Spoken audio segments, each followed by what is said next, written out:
Oh, wait. Maybe I recorded this in another class. I guess I'll just send her the other power. Okay, but anyways, right. Number 2 is basically going to be the strength of the magnet. Why? Because as you have stronger magnet, you're definitely going to have denser magnetic field lines, and thus you will be able to, every time you cut through, you're cutting through more magnetic field line, which once again boils back down to the basic understanding that it must cut magnetic field line to generate current, right? So obviously, a stronger magnet will be able to generate a larger EMF here. And finally, the number of turns in the coil. Let's imagine that instead of having one coil right now, I have like 2 or 3 or 4 or 5 coils in this one turn here, right? So every time I swipe it down, instead of one coil cutting through the magnetic field line, I have 5 coils cutting through the magnetic field line, which in turn, obviously, is going to once again generate a greater EMF and once again generate a greater current. Okay? Anyone don't understand what I've mentioned so far? This is the foundation. This is just a foundation understanding of this chapter only. If you don't understand this, you're going to have a bad time, boys and girls. What is speed of the coil? How fast you're cutting through the magnetic field? Like I just now mentioned, right? You go up, down versus going up, down. Which one is going to generate a larger current?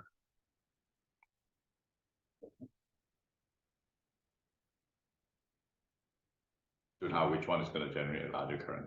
If you swipe it down very slowly, up, down, versus up, down. Which one is going to generate? Second one, right? Obviously, because you're cutting more magnetic field line per second because you're moving faster. Okay? Okay, guys, any question for this part here? Very important. Very important.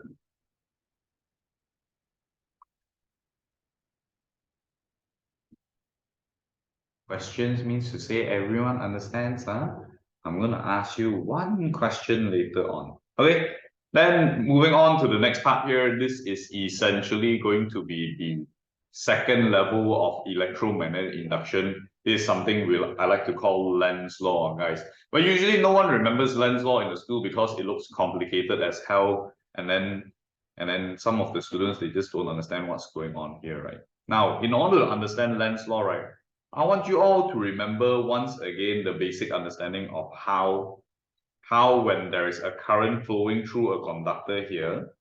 You guys remember this chapter, right? You guys remember this chapter, right? I basically said that when there is a current flowing through this conductor here, it will generate its own magnetic field line, right? And in fact, I even mentioned that X means to say that the current is going into the paper, where the magnetic field line can be determined using the right-hand grip rule, right? And then dot means to say that the current is coming out of the paper, right? Which once again, you use your right-hand grip rule, you can determine its magnetic field lines, right? Everyone remembers this, this is the basic understanding first, right? So what is Lenz's law then? Let's imagine this way, okay? Guys, today I have a toilet paper roll. Okay, let's imagine this is a toilet paper roll. Yeah, shit. Oh, actually, forgot. There's a story to this. Let me tell you the story of how to remember Lenz's law first. Guys, since everyone is in high school here, right? I'm sure you, or at least your friend, is experiencing some very typical high school dramas. This typical high school drama boils back down to the starting of time. You know what's this typical drama? Maybe you are in it as well.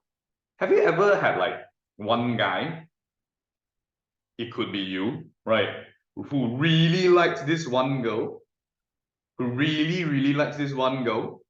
but when you like propose or confess your love to her, right, she outright just rejects you straight away.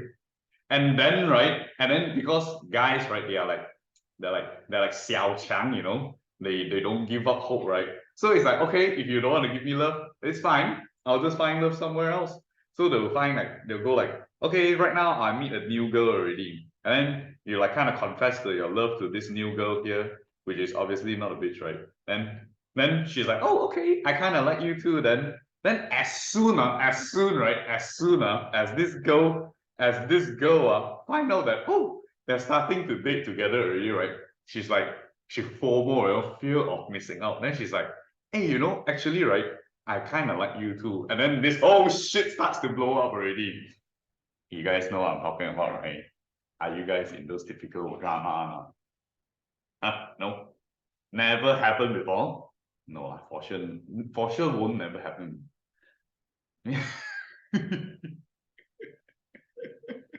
So who was the one that confessed to it? Was it Kunling confessing to Jenlin or Jenlin confessing to Kunling?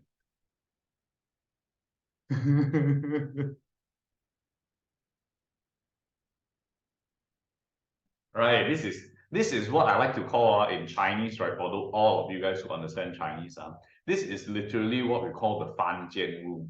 Okay, the Fan Jian rule states that, right, when I try to love you, you will reject me, right?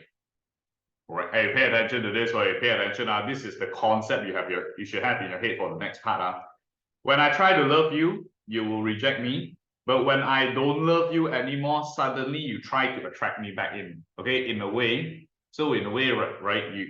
You try to love her, she repels you, right? Then you love someone else, you leave her, right? She tries to attract you back in. This is the concept, This is the concept, guys. FOMO, right? So now if you understand this, right, this is actually, in fact, what I think, no, it's bullshit, right? It's bullshit, guys. This is essentially what Lenz's law found out, okay, through physics and science. Yeah. Why not just, how many girlfriends you have, Kunling? Okay. So anyways, but Jen Lim is it. So shut up, everyone, pay attention. Shut up, pay attention, okay? So this is essentially what Lenz's law states, okay? Lenz's law. Okay? So imagine today this is a toilet paper roll. And then on this toilet paper roll, right, I curl wounds and wounds of wire around it. Okay, so like I'm spiraling some coils around this wire, right? And then I connect it to a sensitive galvanometer. Okay, a galvanometer here. By the way, for those who do not know what a galvanometer is, guys, it's essentially like a mini ammeter and a mini voltmeter. It can measure very, very small current because in reality, electromagnetic induction does not generate a lot of electricity, especially in a very, very small scale. Yeah, it's like a 2-in-1. It's something like a 2-in-1. Okay, it can measure both. But anyways, you won't be tested on that. You just need to know that it can measure both. Okay, so let's imagine today. Imagine today, right now, right? I have a magnet here. Okay, with its north side and south side facing here. Okay, and I'm trying to generate electricity, right? So obviously, what I do is I try to push this magnet into the toilet paper roll, right?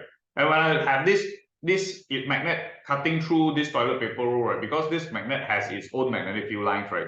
It has its own magnetic field line here. When I take this thing inwards here, what's going to happen is this magnetic field will once again cut through all these copper wire here, right? In other words, the magnetic field line is cutting through these conductors here, right? And as soon as I cut through the conductors here, what is it going to generate again? What is it going to generate first? Can someone tell me what will it generate first?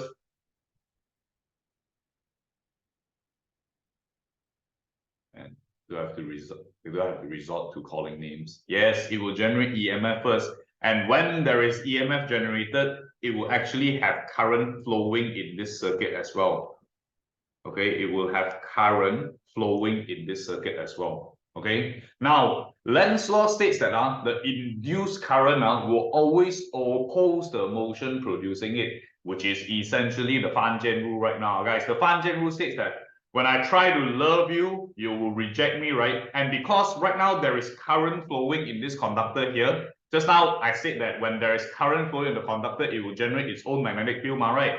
Right now, this toilet paper roll will generate a temporary north and a temporary south on these both ends here, which will repel the motion producing it. Okay, And the opposite is true as well, guys. Today, if let's say, right, if let's say today I pull this magnet out, right now I pull this magnet out, right?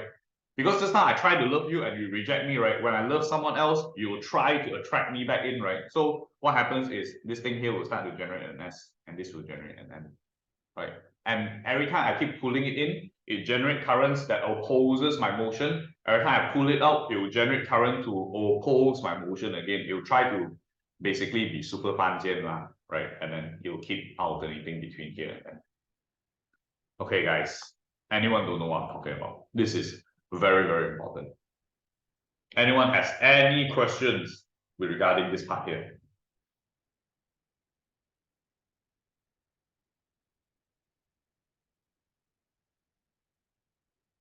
So go in is the same.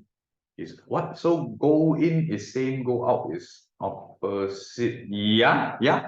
Because it's trying to oppose my motion, ma. When I'm going in, it will repel me. When I'm coming out, it will try to attract me backwards.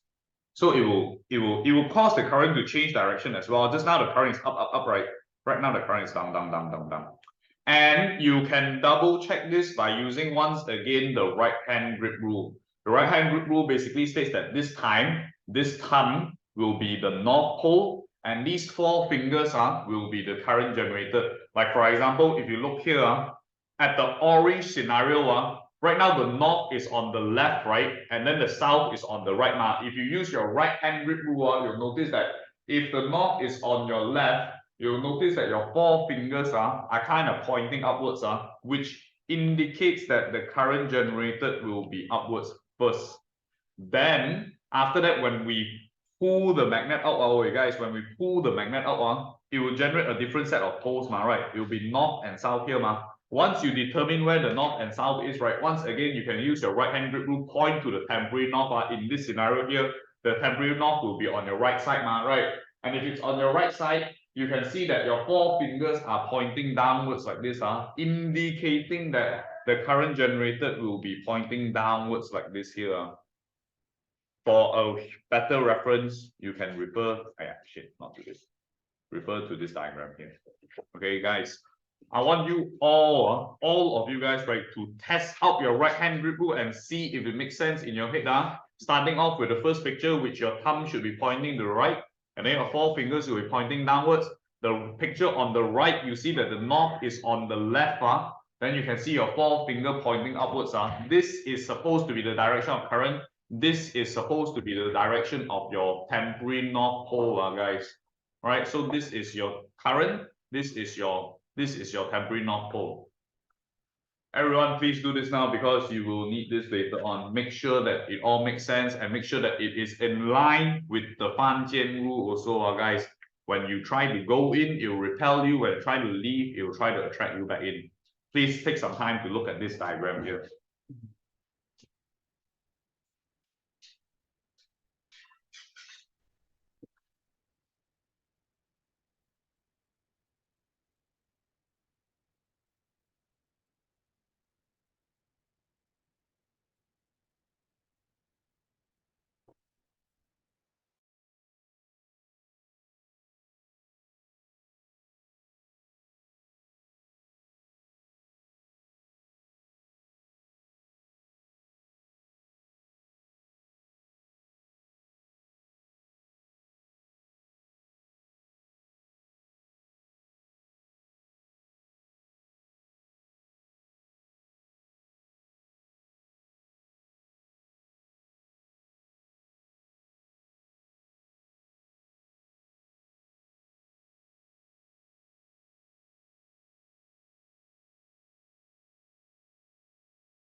Oh, do you all understand or not? This is very, very important, guys. You'll be tested a lot on this chapter.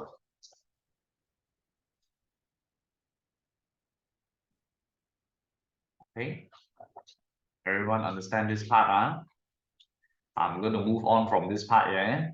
Oh, and by the way, guys, for those who did not notice also, every time you have a change in the direction of the current, your galvanometer will point in opposite directions also. Every time it changes direction of your current due to the change in polarity, guys. But it is because of the current which generates the different polarities here, guys. But if you use your right hand grip rule, you can find the polarity first and then find the direction of current. Both ways is acceptable, but you need to know that it is acceptable. It moves.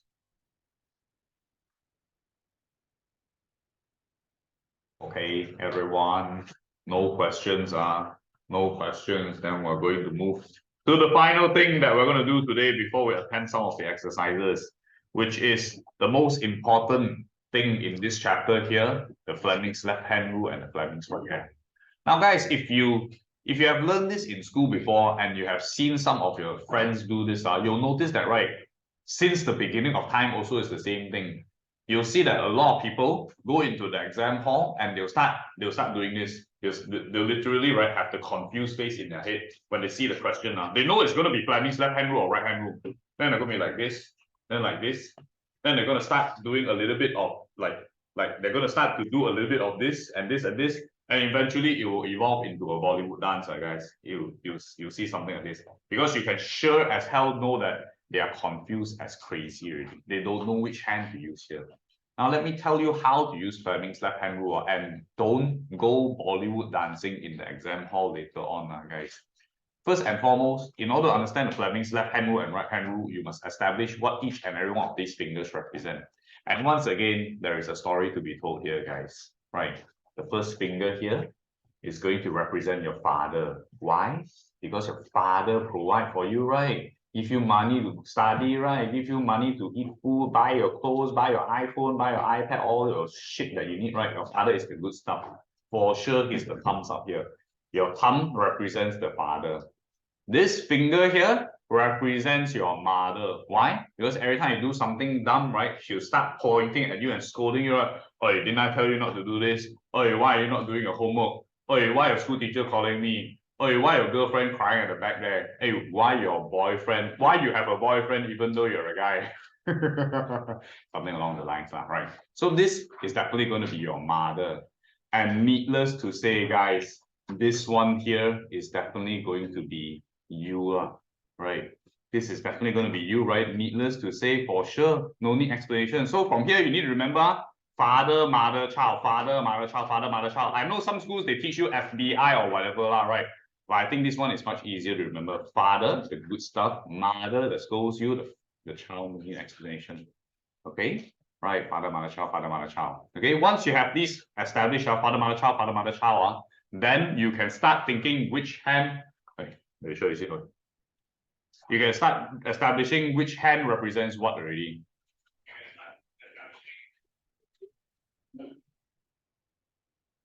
You can start establishing which hand represents what already. Guys, in order to know which hand represents what, right, you need to know that the right hand is used when you're given the direction of the force and you're given the direction of the magnetic field, but you are asked to find the direction of the current. Right hand, Fleming's right hand rule is to find the direction of current. And if you remember, you know, the dominant hand is always the one that flips the bird, right? So just remember that, right? Your right hand is the one that finds the current given the direction of the force and given the direction of the magnetic field. I'll give an example later on. Then after that, this left hand here is going to be the sarcastic thumbs up. What do I mean by that? Like, for example, your sibling comes home and tells you, hey, I easily scored like 10 A stars for IGCSEs. You won't even look them in the eye and you'll say that, yeah, very good. You're very good. You give them a side eye at most. You're very good. The sarcastic thumb, is to find the force when you're given the direction of the magnetic field and you're given the direction of the current, guys. So I repeat again, right hand, find the direction of current, given the direction of the force and the magnetic field. Left hand, find the direction of force, given the magnetic field and also given the direction of the current. So let's go into a simple example, guys, for this one here.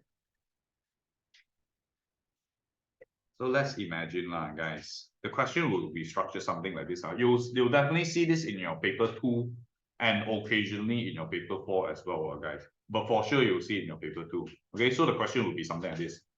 Okay, right now, right, I have a conductor. This is what Junhao was asking me just now. Okay, I have a magnetic field here with its conductor. Right, let's say I have a conductor that swipes down through this magnetic field. Okay, then the question will be like, determine where the direction of the current is. They will ask you like, will the current, let's say this is A and B, will the current flow from A to B, or will the current flow from B to A? Or this thing is connected to some small galvanometer or whatever that detects the current, right?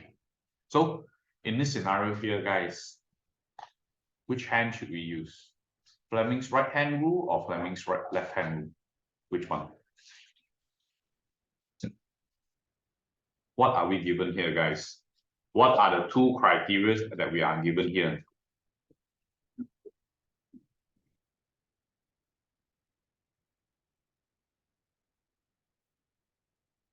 Good. We are definitely given the direction of the magnetic field, which in this case here will be from left to right lah. Right. What else are we given in this scenario?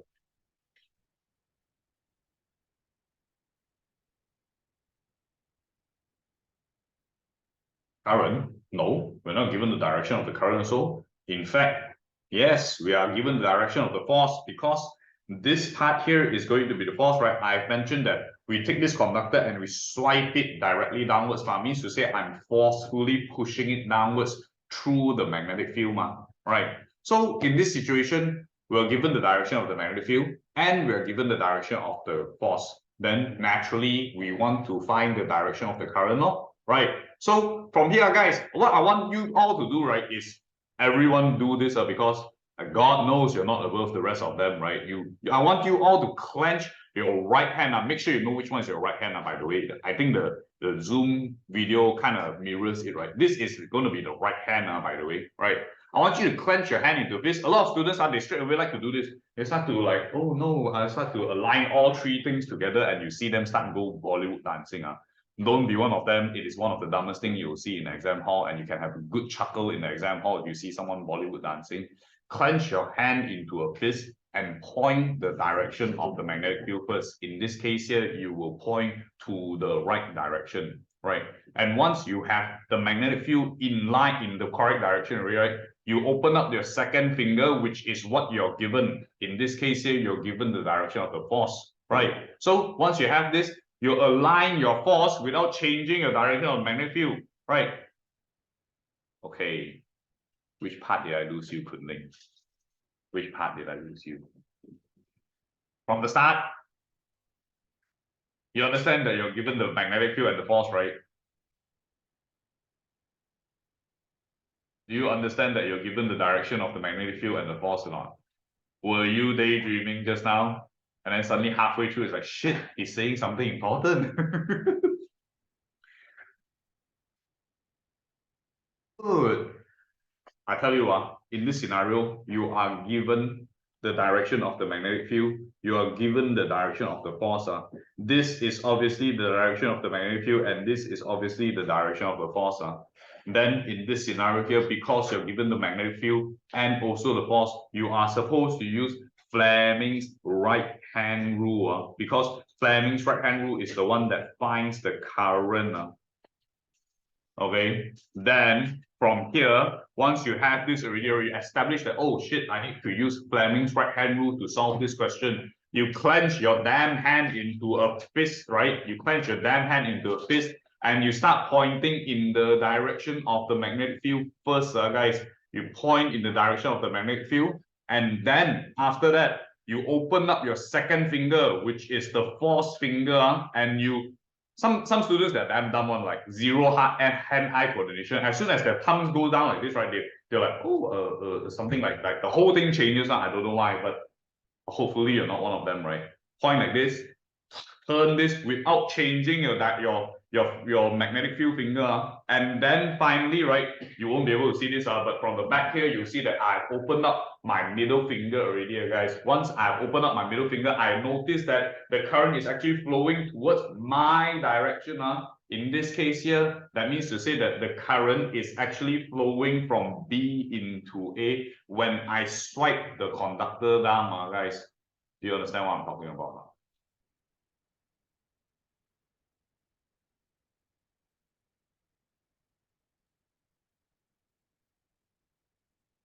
Hey, anyone don't know what I'm talking about? This is super important. For sure, how we're supposed to position the middle finger, all of them will always be 90 degrees to each other. You know, like when you were young, you played bang bang with your friends, right? Yeah, this is going to be 90 degrees and this is going to be 90 degrees also. So if you look at the whole thing, this will be 90 degrees, this will be 90 degrees to each other. It's going to look something like this. It's going to look something like this. Right, 90 degrees and then 90 degrees here. All right. Everybody, anyone don't know what I'm talking about? This is super important. For sure, you'll see it in your paper 2. Maybe you'll see it in your paper 4. And very highly likely to.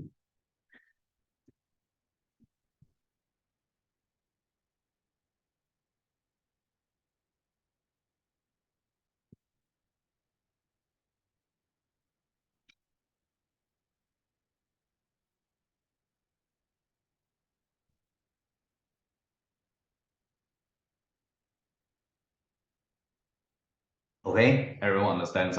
This is how you use the Fleming's right hand rule. Always remember, you're finding the current given the force and given the magnetic field. Guys, this is the Fleming's right hand rule. Hey, stop playing with your WhatsApp already, you idiots. Okay, all right, this is Fleming's right hand rule. So how and when do we use Fleming's left hand rule? Just now we are given the magnetic field and the force mark. Who here remembers what I said just now? When do we use Fleming's left hand rule? As soon as I said don't play with your phone, everyone starts looking at their phone already. Yes, very good, Chen Lim. We are supposed to find the force, right, given the magnetic field and the direction of the current, right? We must be given these two things, Don't tell me what to do. Right, so this is essentially the situation, which is essentially, this is essentially how all your fans, any rotating motors work, guys. Okay, thank you. 呢個本來幾航班嘅呢個。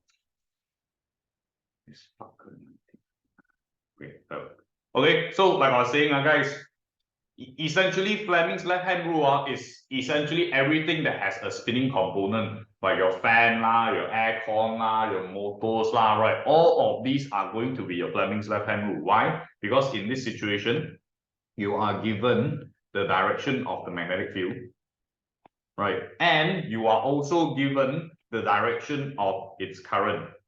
Okay, in this case here, I say that the current is going to go into the paper. If I have the current going into the paper, guys, can all of you use your Fleming's left hand rule and tell me where will be the direction of the force?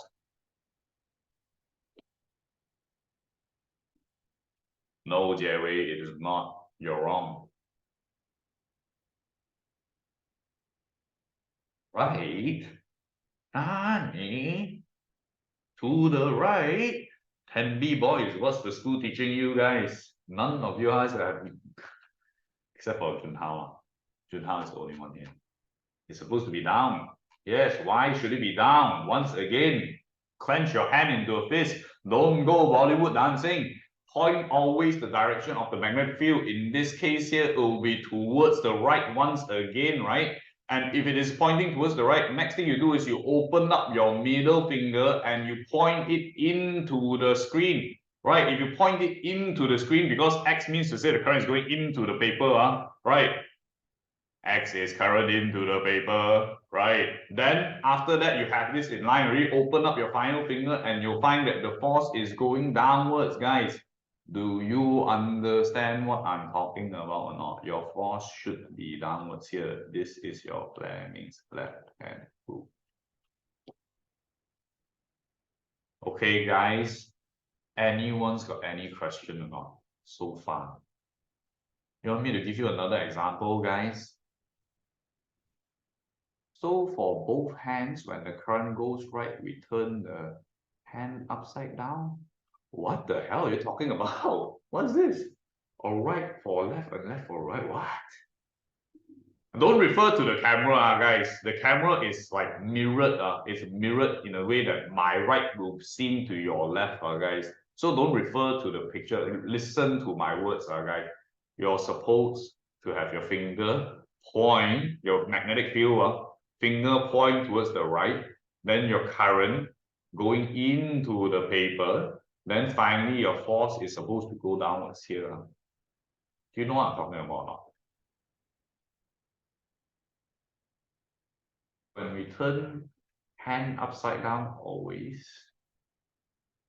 What do you mean turn the hand upside down? No, you need to follow the direction of the current and the magnetic field. It could be this scenario, it could be this scenario, it could be this scenario, it could be this scenario, it could be even this scenario also. So it's not always upside down, man. It's not always going to be like this. It depends, it literally depends on what the question is giving you. Okay, good. Never mind. Let's just talk about another example, then you'll have a better clarity already. Let's go for another example for both the hands, guys. Okay, I'm going to set up the question and then everyone send me a PM and tell me your answer. I'm going to give you 5 minutes to answer as soon as I'm done. Not 5 minutes, 2 minutes to answer as soon as I'm done drawing. And then you tell me the direction. Oh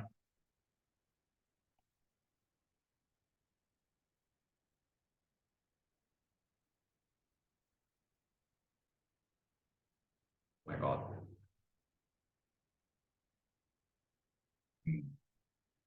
Drawing is not my strong suit, eh?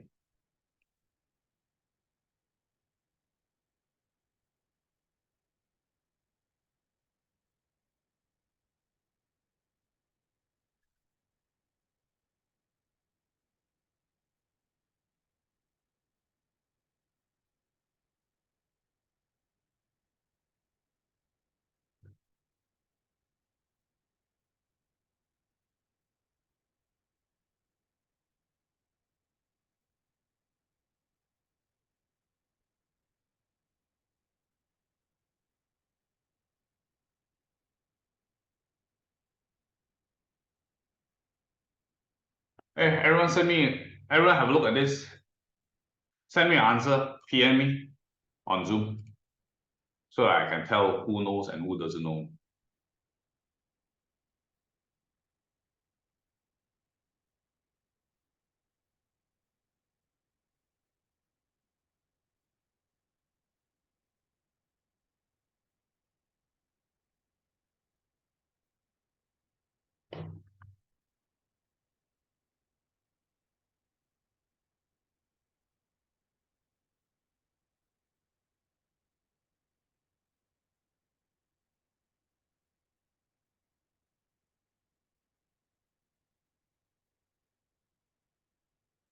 Very good, Jen Lim. You are the first to be correct. Oh wait, Junhao is here too.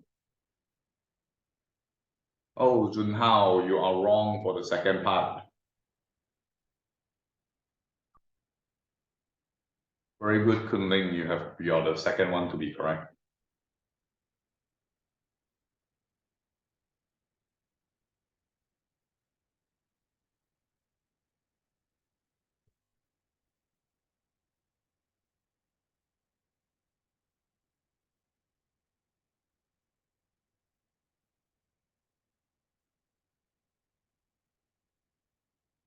Yep. Right or left, Jerry?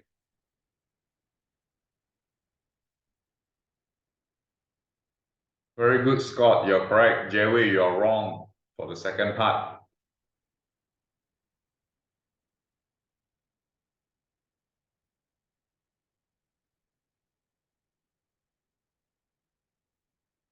Joe, you're both wrong.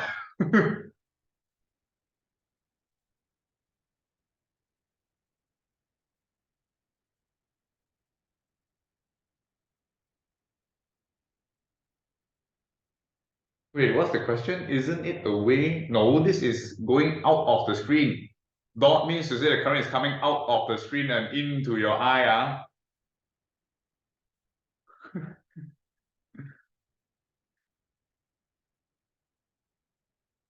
Which hand are you supposed to use, Junhao?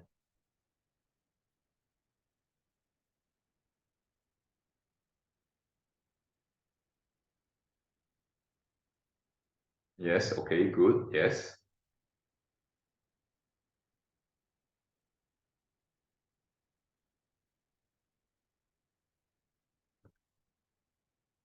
Yeah.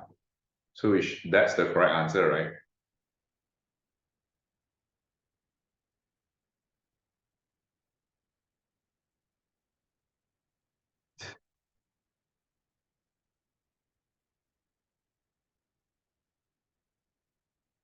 Oh, you say force to the left. The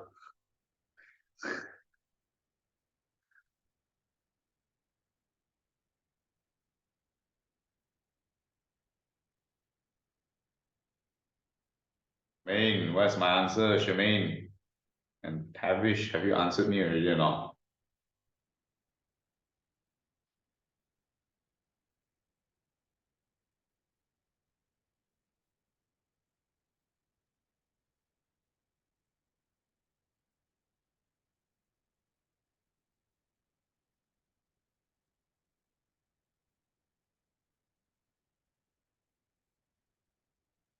Shemaine and Tavish, are you guys lost in the woods?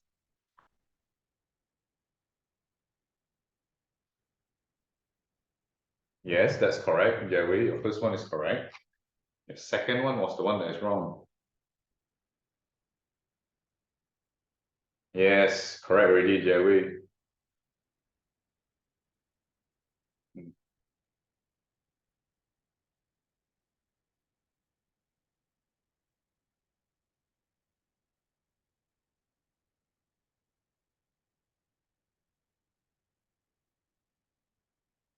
Then the second one, no. Very good, Tavish. Why you call your name only you don't answer me, huh? Huh? No, you're correct already. The first one, the first time, Shemaine.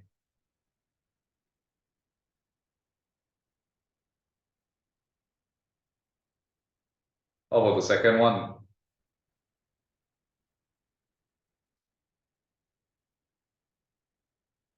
Joe, Joe, are you still stuck, Joe?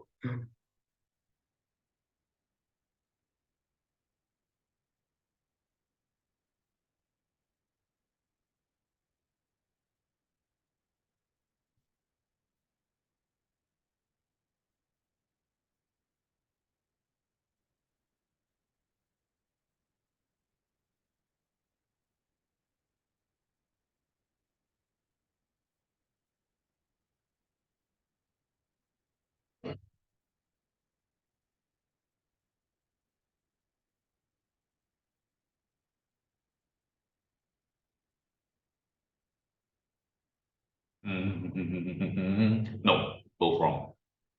Bro, Joe, I can see you're gonna start Bollywood dancing already in the example. Okay, guys. Okay, let's go through the question together, guys. First and foremost, you have already identified that the first one here, guys. The first one here is essentially going to be your Fleming's. Which rule? Left or right? It's going to be a Fleming's right hand rule, right? It's supposed to be a Fleming's right hand rule, right? Why? Because once again, we are given the direction of the magnetic field, and once again, we are given the direction of the force. When you're given the direction of magnetic field and the force, oh shit, what? Magnetic field and the force, you're supposed to look for the current one, right? So this is your Fleming's right hand rule on the first one. So what you're supposed to do is once again clench your hand into a fist, point it downwards, right? And as soon as you have pointed it downwards, you notice that the force is actually going towards the left, right? And if it's going towards the left, all you need to do is open up your middle finger and you'll find that the current is actually flowing towards your eye, right? It's kind of flowing like towards you, right? Which means to say it should flow from B to A lah, right? Unless you don't understand my 3D drawing lah. That's the only reason I can think about. Right, so it should be flowing towards you, right? Then after that, the next one here is obviously going to be a Fleming's left hand rule, right? Shit.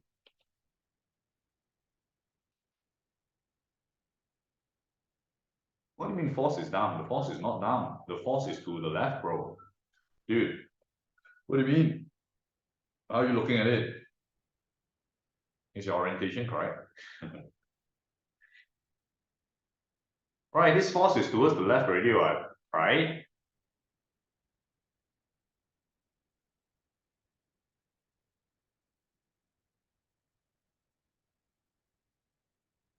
What? What do you mean? What is the force? I've already written to you the force. This conductor is being like it's gonna push towards the left, bro. It's gonna be forced to the left, bro. You know, like this thing is cutting. It has to cut through the magnetic field to generate current, right? So it's like I'm literally swiping the conductor towards the left direction. That's why the force is towards the left. You understand what I'm talking about?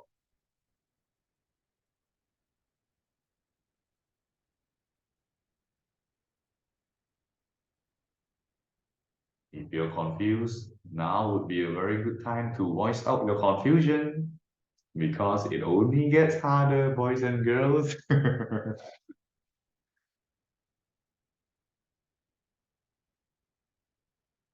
We understand not, Joe, bro? Okay, I repeat again. So this scenario here, right, is definitely Fleming's right hand rule, right? Can we establish that it's definitely Fleming's right hand rule? Okay,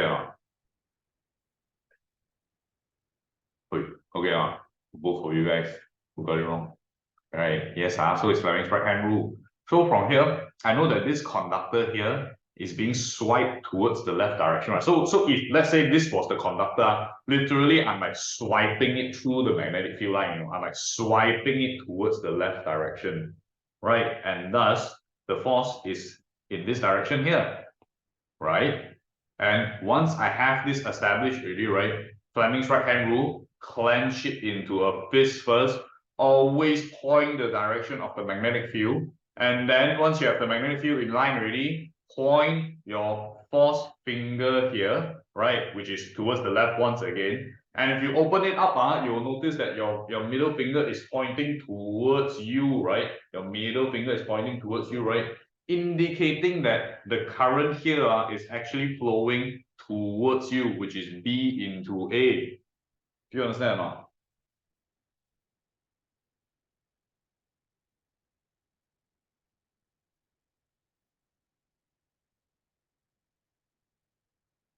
Understand or not?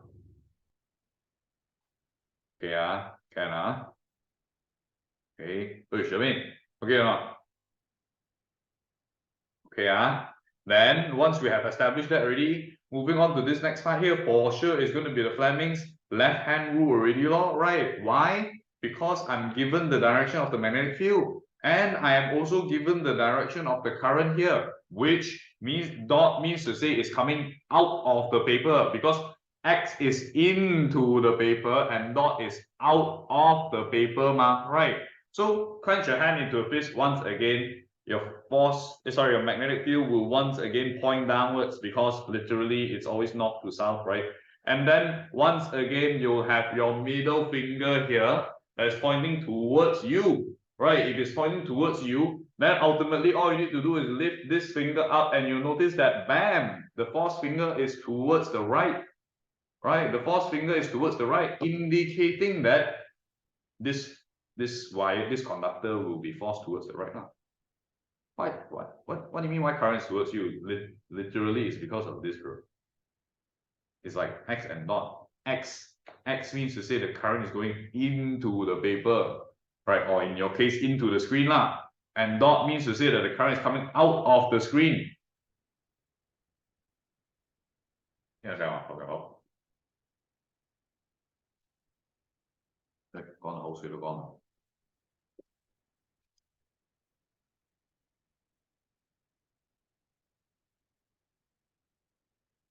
You understand or not, Wu? Joe,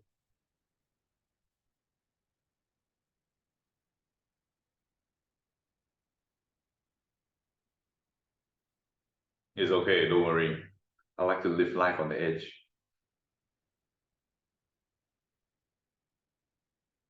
Okay, can Oh, seriously, you can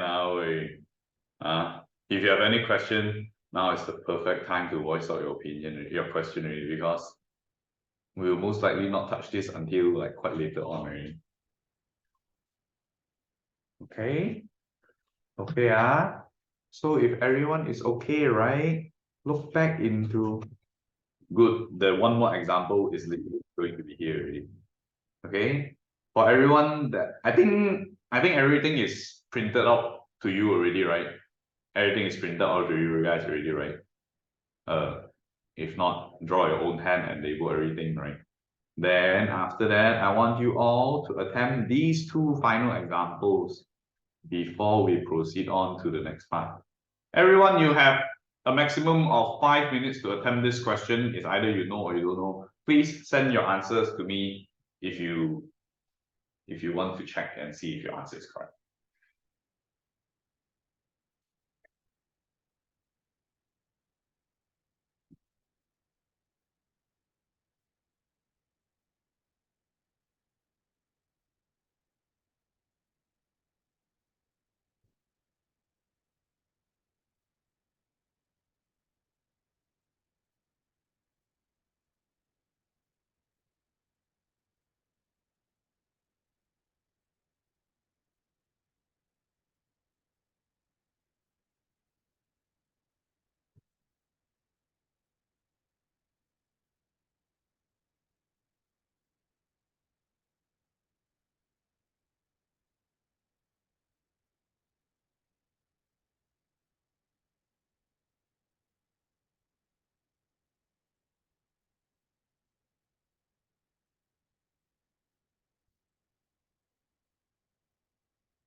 Yes, that's correct, Jenlin. You can refer to the alphabets. There's a wire PQ there, right? It's either P to Q or Q to P, but you're correct already.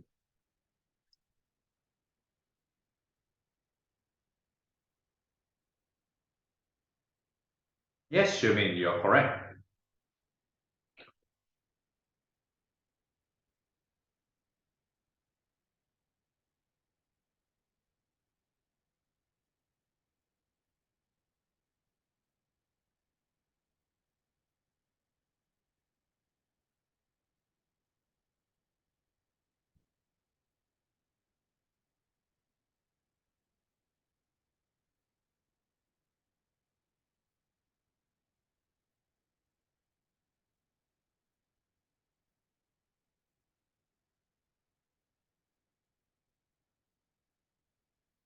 Yes, Junhao, you're correct. Yes, Jerry, you're correct. Very good, Junhao, you're correct. Yes, Scott, you are correct. Shermaine, your second one is wrong once again.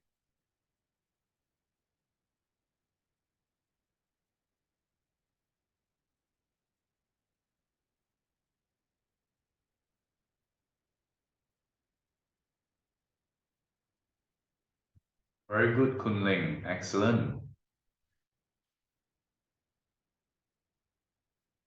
Joe, where is my answer, Joe?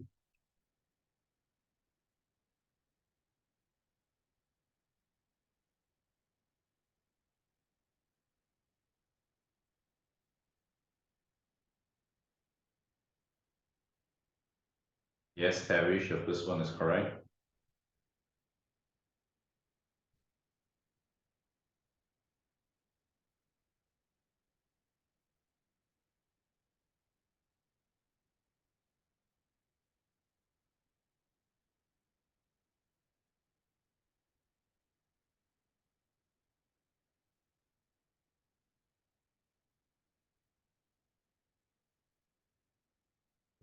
Very good, Joe.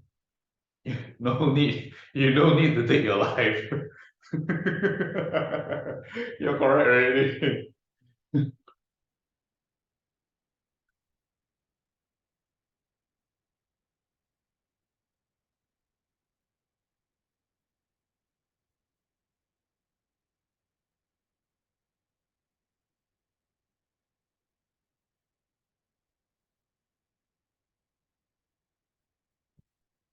Okay, everyone, I think everyone should have answered me by now, I think. But yeah, for those who do not know, by now, this force should be upwards. because it's the left-hand rule. And this current should be Q to P because it's the Fleming's right-hand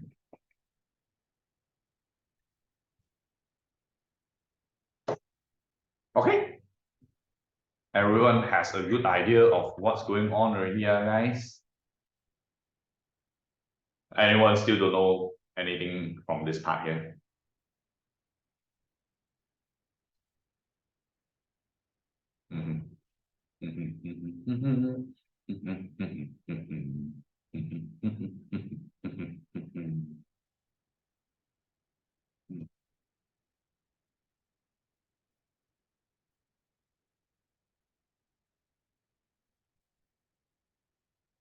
Okay, we are going to cover one more part, guys. And then we're going to do double homework. But, guys, I'm in a pickle again, once again. Guys, next month, sorry, not next month, sorry, it's this month already.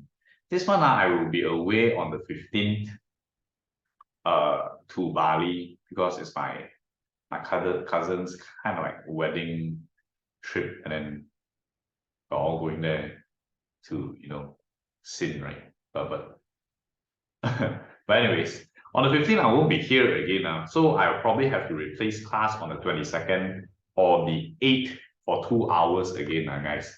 So now here is where your vote matters. Guys, do you want to replace class next week 2 hours, or do you want to do class on the 22nd 2 hours? Which one is it? Everyone, please type your answer here. Then we'll just proceed with that one, and I'll write that down on the group chat. You have an option of replacing the 15th on the 8th, which means to say 2 hours class once again next week, or we could do 2 hour class on the 22nd, which is the week after that.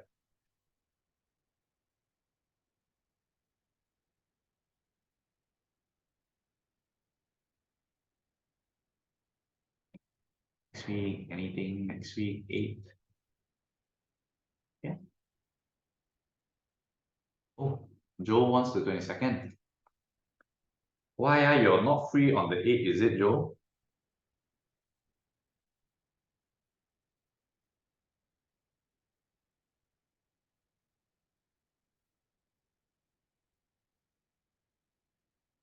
Oh, what? Tony on the 18th?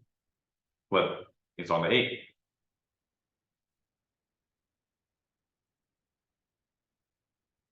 With Junhao?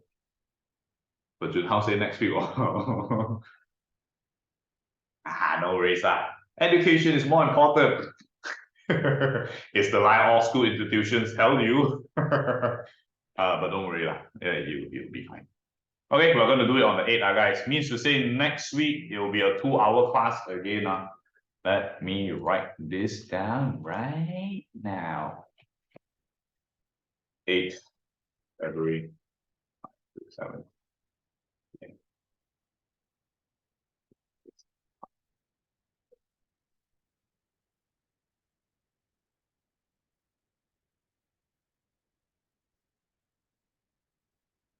Okay.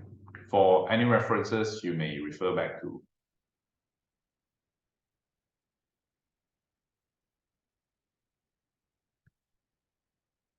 You can refer to the group chat. Okay, anyways, back into here. I'm gonna do one more chapter, guys, so that we can do a little bit more. We can cover a little bit more of the syllabus, guys. This here is essentially going to be an AC generator, guys. AC generators are essentially the thing that generates electricity in Tenaga Nasional Berhad. For those who do not know or weren't here during the first energy chapters, right? You know how energy is generated in Malaysia, right? We are basically buying electricity from TNB, which is Tenaga Nasional Berhad, for those who might live in a cave, right? And Tenaga Nasional Berhad, they basically generate electricity by burning either fossil fuel or coal, right? So the whole situation looks something like this in the energy chapter. It kind of looks something like this. You have like the bottom layer, which is fossil fuel or coal, right? Or it could even be what's it called, uranium and plutonium, which is nuclear power plants. But Obviously, we don't have that here, right? So either fossil fuel or coal. This fossil fuel or coal will generate a damn huge damn huge fire, right? That will boil a damn big water, right? That will boil a damn big water, which will generate high-powered steam, guys. This is basically high-powered steam. And this high-power steam is going to turn a very simply illustrated turbine. It definitely doesn't look like this, right? But for simplicity's sake, it is a turbine, right? This spinning of the turbine will convert the spinning motion into a power generator here, where it will convert kinetic energy into electrical energy here. And this power generator here is essentially what we have been learning today, guys. This power generator here is what we call an AC generator. If you were to look inside of this AC generator, right, this AC generator basically works on the principle of electromagnetic induction. Remember just now I kept saying that we could generate electricity here in a small scale, right? But in Tenaga Nasional Berhad, they are much larger scales because number one, they use much greater magnets, they use much faster speeds, and they use much more number of turns of coil. For those who have absolutely no idea what I'm talking about, let me just show you a few pictures of how an AC generator looks like.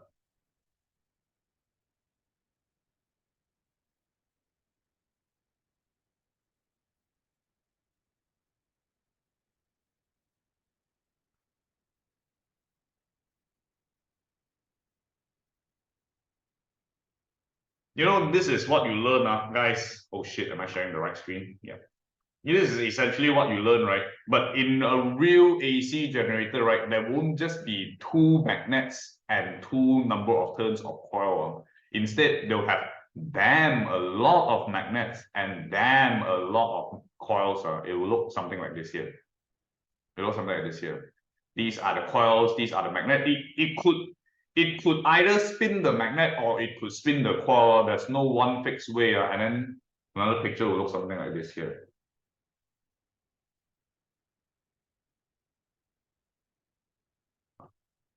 Something like this. Shit.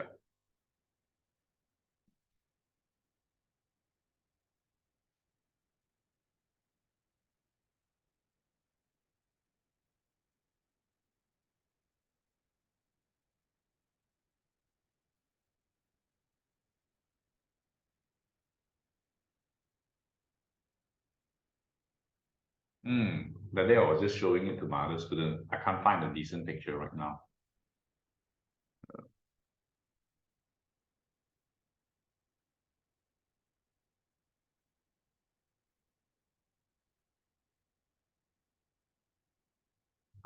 Something like this here. Like this now. You see these rounds and rounds and rounds of turns of coil. It will be spinning through a lot of magnets, guys. Yeah, this one here looks like something like this. These are basically going to be your magnets, guys. These are basically going to be your magnets. And you see the number of turns in the coil. It could spin up to easily a few thousand turns. Or no, I mean, not in one spot, right? It will be like a few hundred, the whole thing, right? The reason why it will have so many turns of coil is because we want to generate the maximum amount of energy possible for every spin, right? And in order to generate the maximum amount of energy possible for every spin, we will need more number of turns of coil that is basically going to cut through more magnetic field lines, right? If you've ever seen something like this is basically what we call an AC generator. It is using the principles of electromagnetic induction to generate electricity. Okay.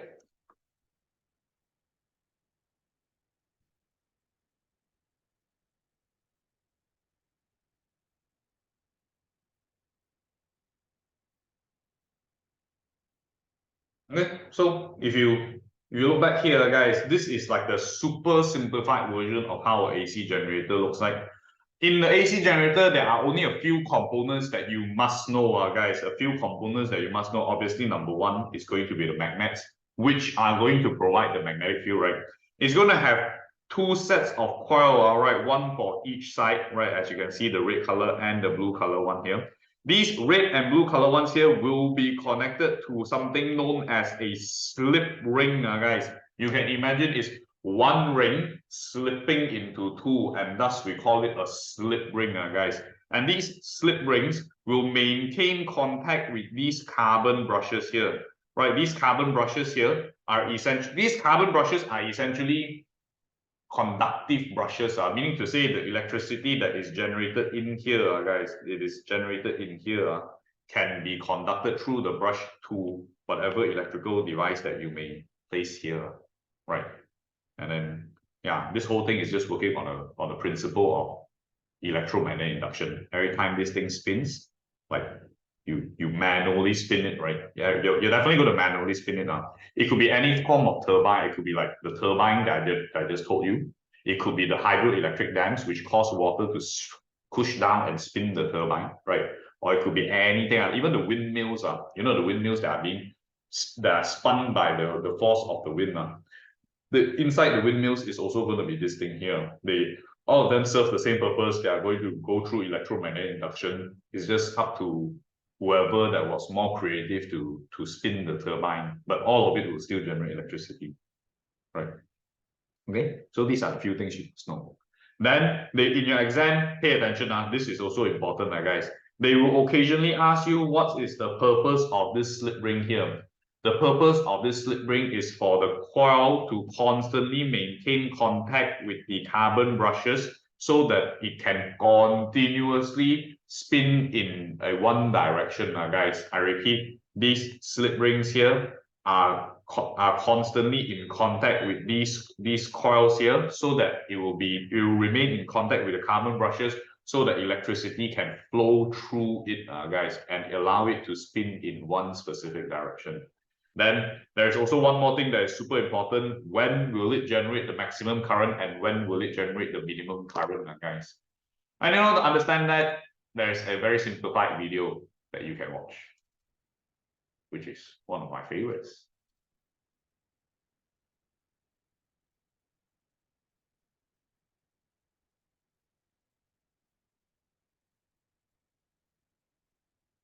What is the slip ring made of? It's most likely made of some form of conductive metal. They never specify anything, but it's some form of conductive metal. Okay.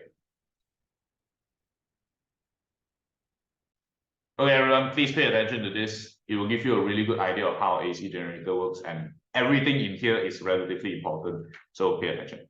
In this module, you will learn about an AC generator.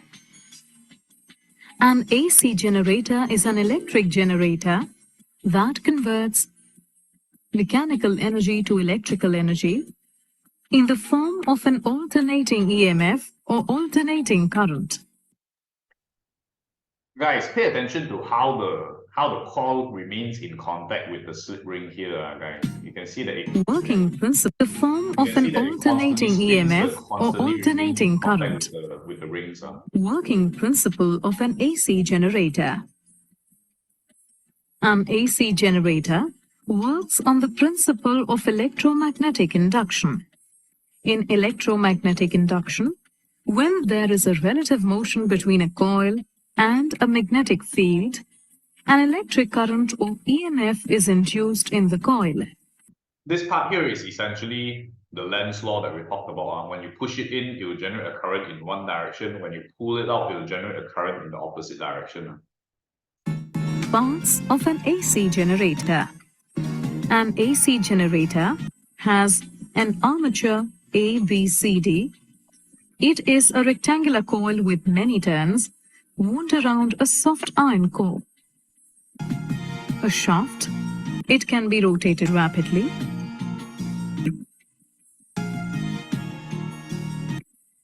A field magnet. It may be a strong permanent magnet with concave poles. Two slip rings S1 and S2. These are connected to the armature and thus rotate with it. Two brushes B1 and B2. They provide electrical contact with the slip rings and a load, which may be a galvanometer as shown. Working of an AC generator. When the armature rotates between the poles of the field magnet, the magnetic flux linked with the armature changes continuously. As a result, an EMF is induced in the armature.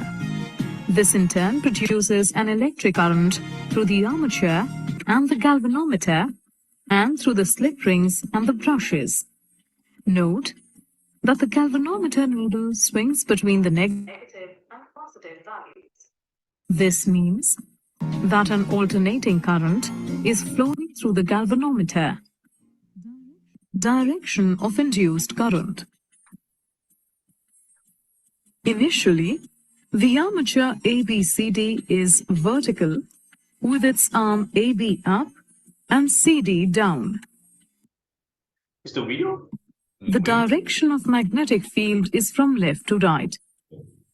As the armature undergoes a half rotation clockwise, arm AB moves down, while arm CD moves up. According to Fleming's right-hand rule, the current will flow in the direction DCBA. So, the current will flow from B1 to B2 through the galvanometer. Now, during the next half rotation, arm AB moves up, while arm CD moves down. Again by Fleming's right-hand rule, current will flow in the direction ABCD, that is, from B2 to B1 through the galvanometer. Thus, the induced current changes its direction every half rotation. Graphical representation of induced EMF. Suppose the armature takes t seconds to complete one rotation clockwise.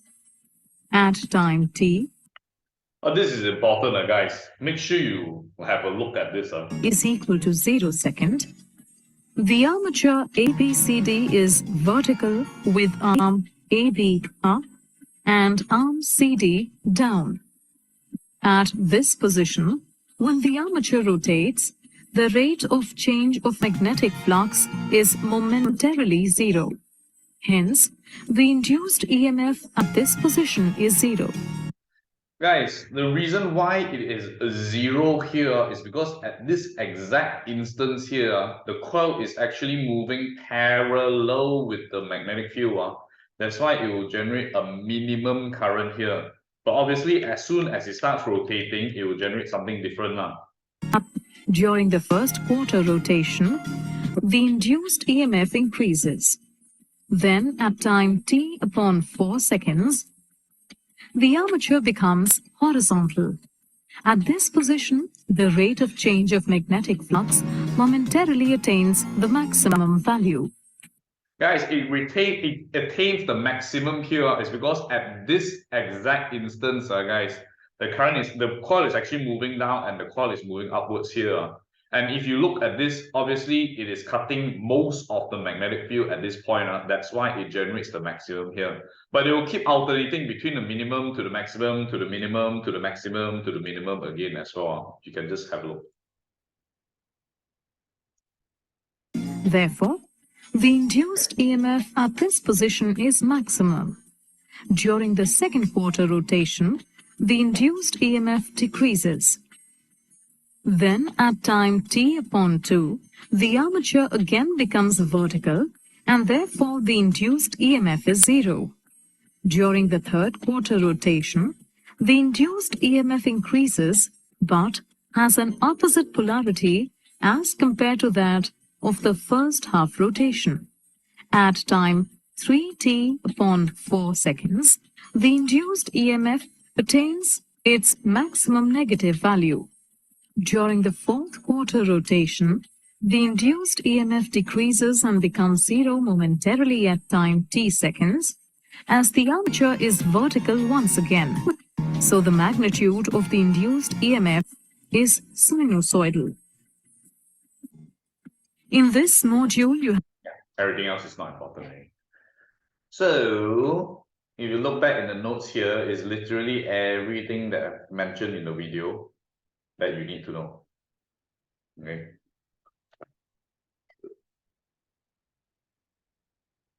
Oh, it's not always a sine graph, by the way. It could be a cos graph.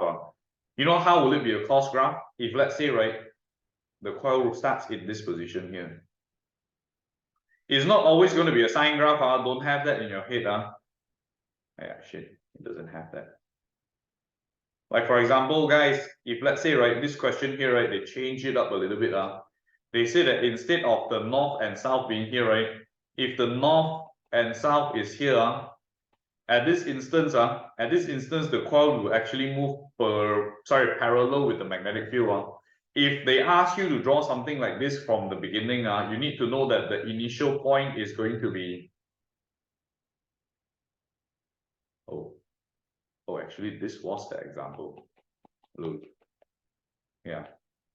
If you look at this part here, guys, initially is moving up and moving down here, right? It's actually already moving perpendicular with the magnetic field. Meaning to say, if I were to start drawing the graph, it will actually look something like this instead. Because it starts off with the maximum, then only it goes to the minimum. It's not always going to be a sine graph.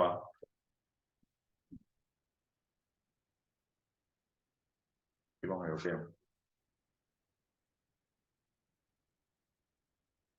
Give me a minute.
Okay, guys.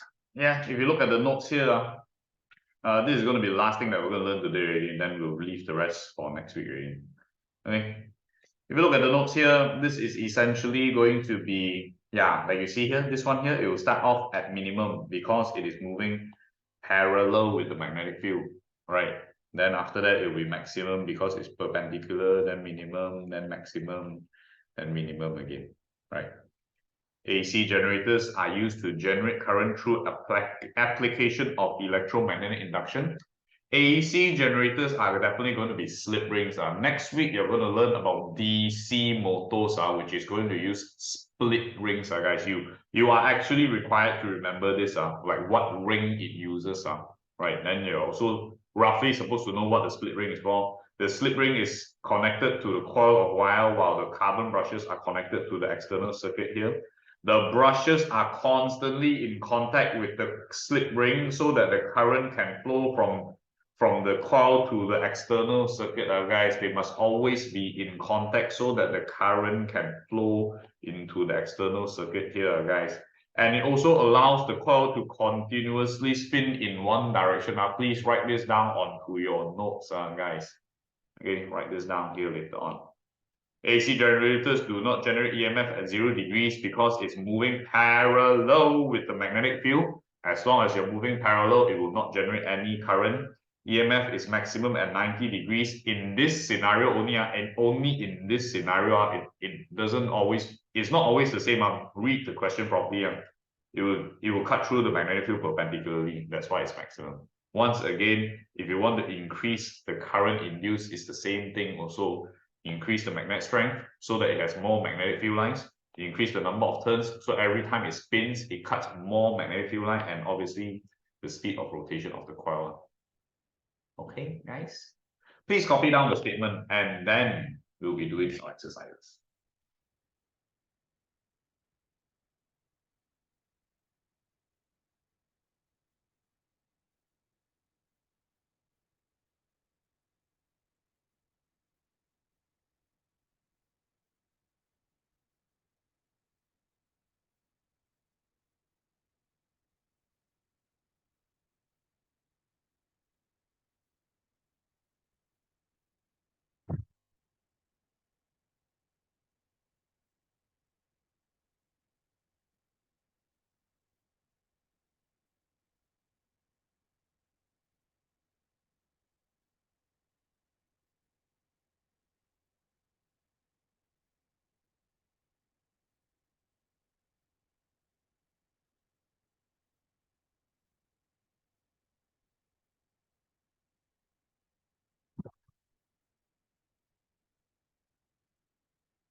Okay, guys, done copying. You should be by now. I want you all to attempt the first two questions here right now. You are given a total time of 10 minutes, and then we'll discuss the answers. The first two questions are this one and this one here. I actually do one first. How many questions am I answer this? You have 5 minutes to attempt the first question.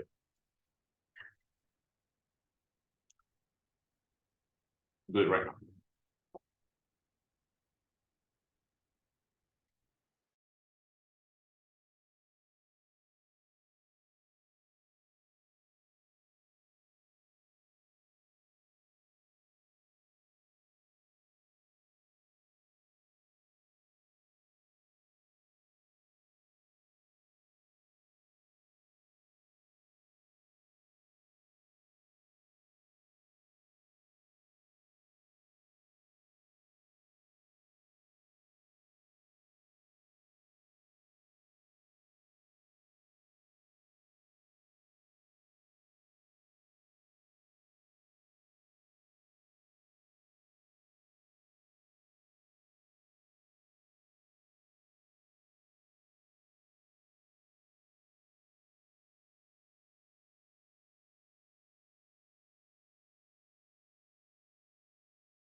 Okay, guys, are you done?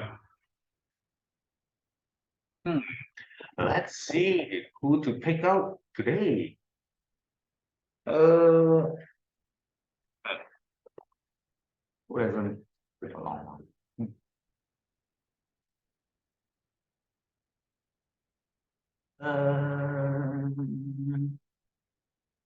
Scott, what do you write now for your first part here? For A1, what do you write? Explain why this EMF is induced and it's only worth 1 mark if I'm not mistaken. What did you write for this answer here?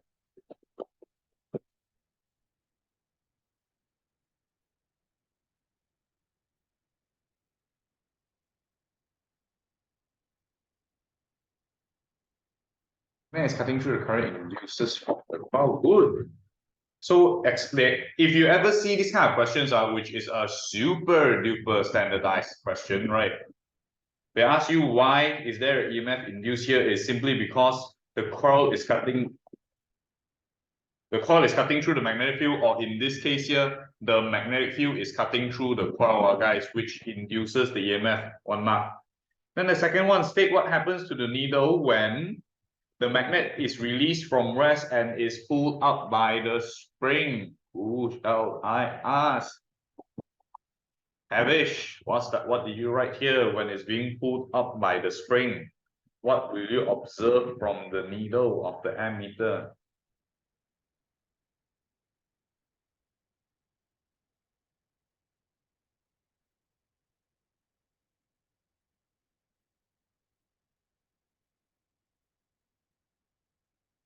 Does it say it starts deflecting towards the right first? Oh yeah, you're correct then. Yes, it will deflect.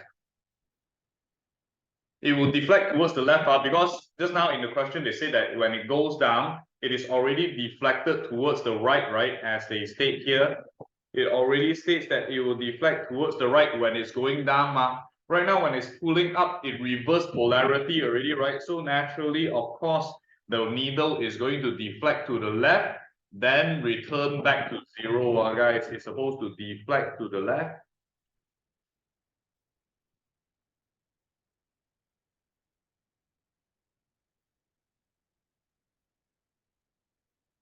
Good, excellent. Wait, Joe, can we say also that the coil cuts through the magnetic field?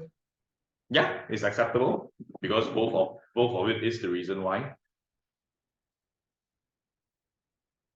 And finally, the last part here, the magnet continues to oscillate up and down, moving in and out of the coil. What happens to the needle? Yeah, here. Junhao, what will happen to the needle if it keeps going up and down?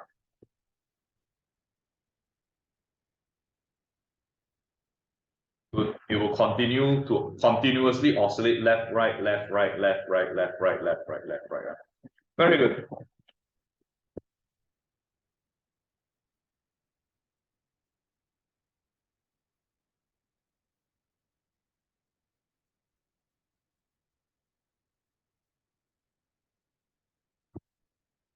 Doesn't matter lah, left, right, up, down. I mean, left, right, or right, left. You will just continuously oscillate left and right, left and right, left and right, because it's continuously being pushed into the coil and out of the coil, right?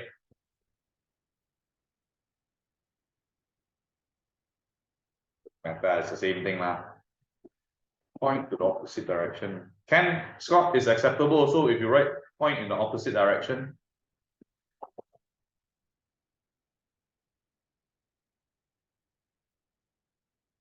Okay, good, excellent.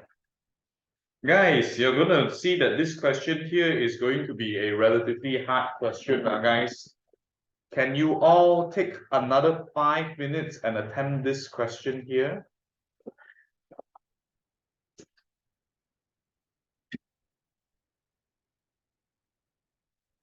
And probably you'll need more time. 2 more minutes.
Okay, are you guys done?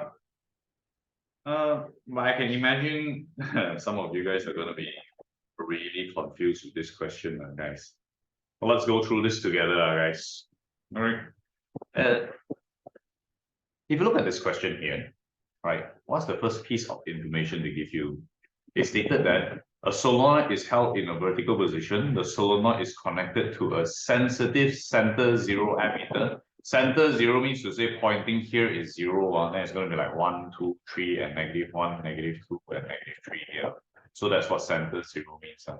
A vertical bar magnet is held stationary at position X just above the upper end of the solenoid as shown. You can see that this bar magnet is held on this solenoid here as shown.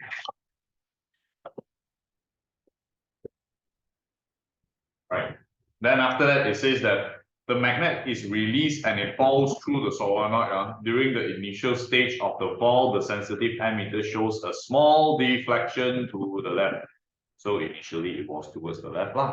And once again, they will ask you, explain why the ammeter shows a deflection, which is the most standardized question you will ever see in this specific topic here. And the answer is always going to be the same. There is current because there is EMF generated when the magnetic field cuts through the coil, or the coil cuts through the magnetic field. But in this case here, it is definitely the magnetic field cutting through the coil, right? There is current generated in the circuit due to the EMF generated when the magnetic field cuts through the coil, guys. Or however way you want to structure that the magnetic field is cutting through the coil, generating EMF and current, that is fine as well, guys. However way you want to structure it, that is absolutely fine. But for the next part here, which is worth 4 marks, I can imagine some of you guys looking really confused or may have written. Anyone written down anything from this for this answer here? Anyone? Oh, good. Very good. Let's see if you're correct. Okay, so this part here is a bit tricky. It says that, yeah, it's all right. It's fine. As long as you attempted it, it's good enough. Okay, it says that the magnet passes the middle point of the solenoid and continues to fall. So at this question here, right now this magnet is already at the middle point and it continues to fall through the solenoid. It reaches position Y here, it reaches position Y here. Describe and explain what is observed on the ammeter as the magnet falls from the middle point of the solenoid to position Y. From this middle point to position Y, what will you observe? First and foremost, you need to once again think back about the Lenz's law statement. Guys, Lenz's law state that it's the Fan-Jian rule, right? Initially, if you go downwards here, right, this is north. So initially, it will be north and south here. And if you have north and south here using the right-hand grid rule, initially, guys, the current is actually in towards the right direction in the first half. Then the second half, when the magnet has reached down here already, right now, the south is leaving the pole, leaving the solenoid, right? And if it is leaving the solenoid, once again, if I try to leave, you will try to attract me back in, right? So what happens is it will generate a temporary north and south here. And from here, obviously, without using the right-hand grid rule, I can tell that the current this time generated will be in the opposite direction, right? And because the current is moving in the opposite direction this time, first and foremost, you already know that the deflection of the ammeter, initially, if it was towards the right, right now, the deflection of the ammeter is definitely towards the left already. That's the first thing. And the second thing is, since it is falling down, guys, obviously, it is affected by gravity, which is 10 meters per second square, right? And because it is affected by gravity, it means to say, as it falls downwards, it will actually move faster and faster and faster, right? And because it moves faster and faster, not only will it generate a larger current, or actually it will only generate a larger current because the speed has increased, guys. So these are the few things that you are definitely supposed to write in your own words. It doesn't matter how, but you're supposed to structure your answer in these sentences. Number one, the ammeter is definitely going to deflect in the opposite direction, right? It will definitely have a greater deflection because the magnet is moving faster due to the acceleration of gravity, guys. And this is simply because there is more magnetic field lines cutting the solenoid per second. However way you want to structure it is fine. If you have a different answer, it may not be wrong. You can check with me.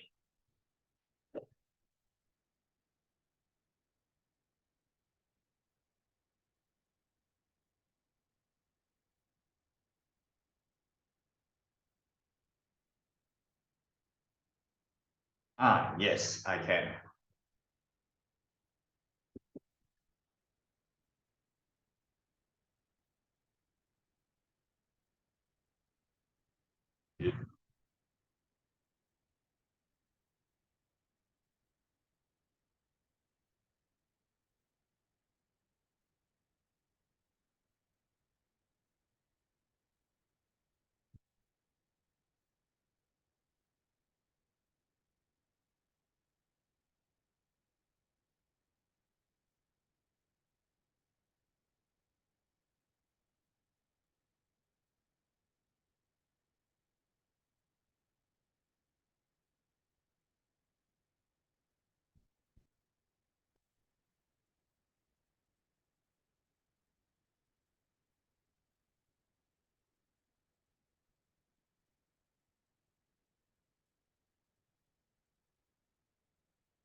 Okay, it's greater due to the increased falling speed of magnetic polarity and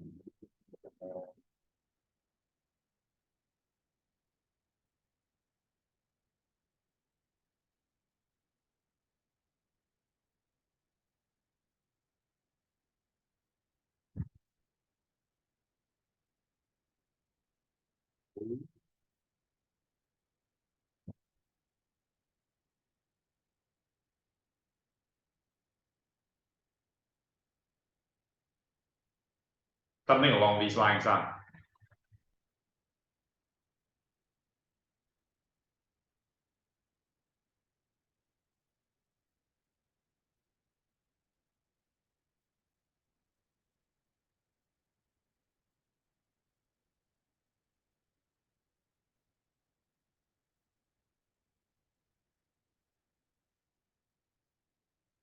But this is not the only answer, guys. I keep emphasizing that there is no one answer for physics, guys. It's a very acceptable and generous marking scheme. As long as it makes sense, you should be awarded the marks.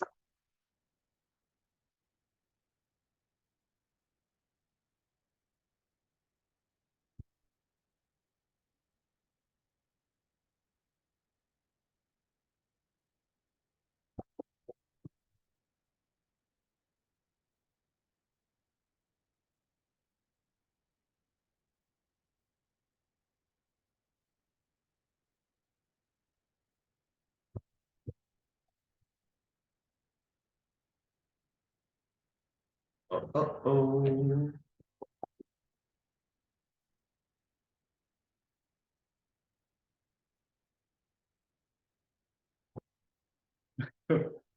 Last one already.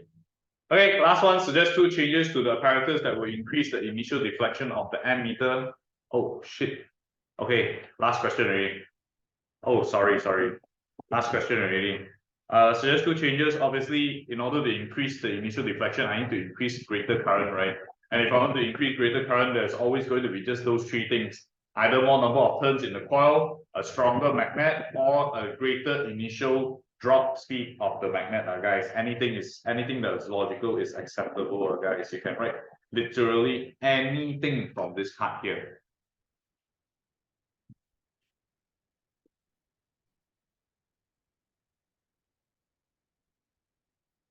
Oh, Joe, you have a class on Wednesday, 7 p.m. I forgot about it. Joe and Julia also, right? Then next week I must start at 7 o'clock sharp already, so that you don't miss the other class.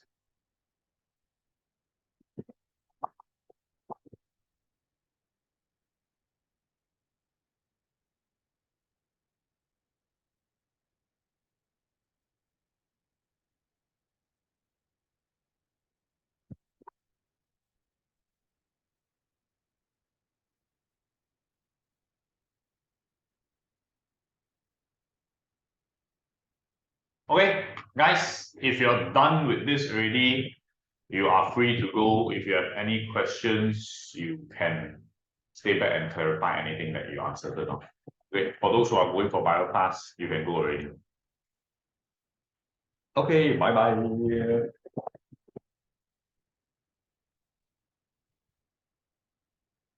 So who teach bio? Oh, my friend also, Huali. She's Good good. class. Yeah, good class. But the class is 1.5 hours. What time to what time? It's 7 to 8:30. In fact, I think Junhao and Joe is going right now already. Okay, then. Okay, bye-bye. Hey, Kunling, you want to take bio also, is it? I'm failing bio. Oh my But God. then the time is a bit hard because I also got dinner. Yeah, you let me know. Let me just double confirm the timing right now. Give me a minute. Can you confirm the chemistry also whenever you can? Chemistry is going to be a bit harder though, because right now I think I haven't started the New Year 10 class yet. Yeah, but when you start a New Year 10 class, is it going to be like from the start of the syllabus or wherever there is? For sure, for sure. Like for example, if let's complete say, start of year 10. huh? What do you Like say? the start first chapter of year 10. Yeah, for sure. But if you want to start earlier, you can recommend your friends to come over, then I can straight away start a class for you. Then it's like, then you don't have to wait. But if not, then you, because right now, right, I think chemistry, not much people is asking me, like right now, why Jenny they all are in the class is because Jenny said he wanted, and now Ho, another friend, also wanted. Who was it again? I can't remember how it started, but he had Ho some friends to join together, then the class started already. I don't think have lah, because it's year 10. Oh, yeah. You see how I talk to your juniors or whatever. Nah, If I not, don't know any of them. if not, then you just wait lah. Wait until next year or wait until the New Year 10 class starts? If the New Year 10 class starts before like next year or whatever, then can you tell me also? Yeah, as soon as I start the New Year 10 class, I'll let you know lah. Okay, well let me know the day and time also, because I have also like other stuff to do. Yep, I know. Definitely. Okay, thank you, Joe. Bye bye. Okay, bye-bye.